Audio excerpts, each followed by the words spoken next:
a keychain. You know, like back in the day, this used to be fish weights. We stopped using fish weights because where the eye is, where you put the, you know, your shoelace or your or whatever through, you know, now it's paracord. It would break if it would wrap around somebody's head or something, or their arm. So this doesn't break like something like this. So we started using ball bearings in the late 80s because they were way better than the fish weights. Okay, so the way that we would wrap these back in the day is we would put them in the middle, okay, and you could do this like on your way out of the school, you know, like as you're walking down the hallway, no one knows what's going on. They just know that you're rolling something up in a bandana, you know. And you roll it like this, and then you would tie the end here on one end, okay, just like that. Okay, and that's it. Now this is a very short-lived trapo. Like you'll probably get a few swings on this and it'll start to fall apart. But the whole point, I mean, these are not long engagements, you know, like you're hitting and then you're running. All right, and that's it. That's the loop. That's how easy it was. That you put your pinky through here, right? And the length of it would be roughly, right? This is the length that would, like, right where it stops at the arm, like right about there. Right, so here's my elbow. You guys can see my elbow here, right? All right, so right there, that's the length we want. We've tried these longer, right? We don't want this as long to the elbow. We have tried these longer, and the ability for it to hit you in the face is higher as it gets to the full length, you know, up to the elbow. So roughly halfway to the elbow, all right, if you're gonna run it through your pinky just like that. And this works like a little handle. Okay, so that's it. This could be a padlock, right? Inside here. So we would just wear these bandanas in our pockets. They won't hang out, you know, because you had the gang thing going on. If you wore these kind of bandanas hanging out, it would cause it would talk about an affiliation. We didn't want any of that. We just wanted this in our pockets, and it would just stay there. And then before anything, or we would get into where we were going and then make these and keep them in our pockets. And it was absolutely devastating when used. Okay, so if I had a choice between a small knife and a trapo, and I had to make a choice, I would always choose the trapo. Regardless of how much we're like blade guys, I would always choose the trapo. That's how devastating this weapon is.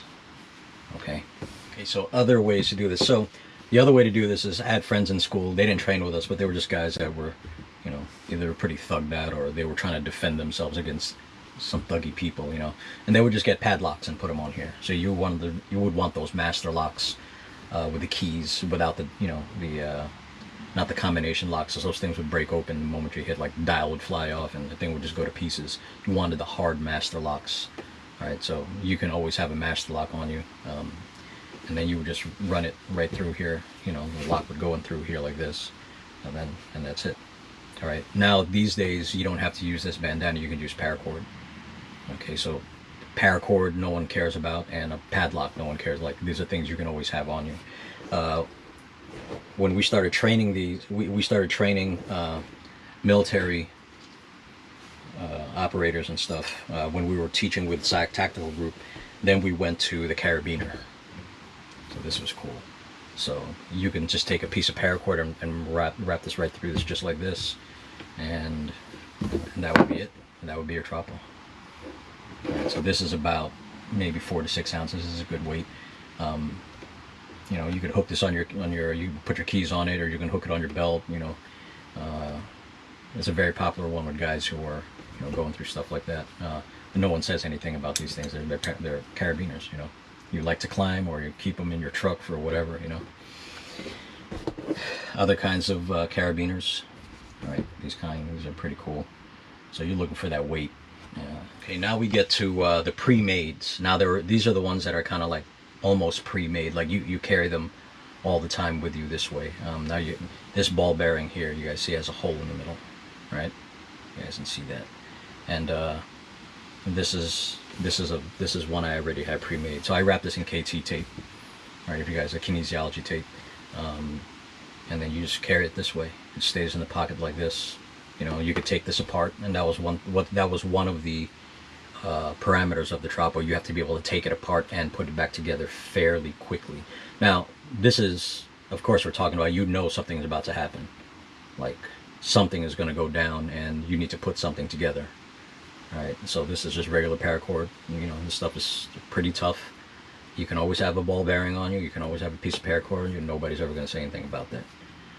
Okay, so this is one of my favorite tropos. What about this is, this would be the same way. You would wrap it around on the pinky this way, right? And this would be your trapo, right? And now you have these, and you can hold these in your hand, and then just wrap these this way, and that's your trapo. All right. All right. No one, like, this stays on your face. So now you're drawn at all times. There's no deployment. You can always have this. All right. So we used to do stuff where you'd pretend to sneeze, put it to your face, and then whip. You know, because it's, you know, the weapon's closer to the person when it's up near you, and it's part of your striking stroke, right? Okay. All right. So one of my favorite ones today, this one, this ball bearing. We, like I said, we had these back in the late 80s. My father would look for these all over the place, and you know, you can only find these in certain places. And we used to crochet around these things with fishing line.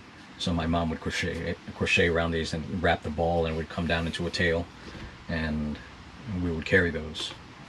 At that point, it's extremely illegal, right? Like, if you get caught with those, you're gonna have a problem, because, you know, blackjacks are illegal almost everywhere, unless you have like a concealed carry permit that allows for it.